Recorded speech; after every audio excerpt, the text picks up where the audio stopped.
পুড়ে গেছে। হরিদাস স্যার, সবকিছু নোট করে নাও।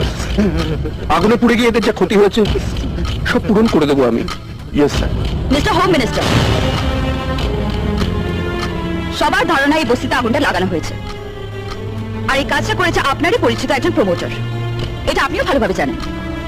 এই ক্যামেরাটা আমার সোজাসুজি রাখো। এই সোজা কর, সোজা। এই বিপদের দিনে আমাকে তোমাদের পাশে দাঁড়াতে হবে। মাথার উপর পাকা ছাদ তৈরি করে দেবো, এটাই আমার এলাকার মা ভাই বোনের কাছে প্রতিশ্রুতি। প্রতিশ্রুতি না ঢপের শ্রুতি? কে বললো? কে বললো না কথাটা? 17 বছর ধরে অনেক বাতেলা দিয়েছেন, আর দেবেন না। আগুন থেকে বেঁচেছে, এবার বদ হজমে মরবে।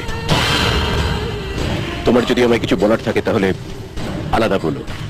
আমি জানি আপনি একটু আড়ালে আবডালে কথা বলতে ভালোবাসেন, কিন্তু এখন থেকে যা কথা হবে সবার সামনে হবে।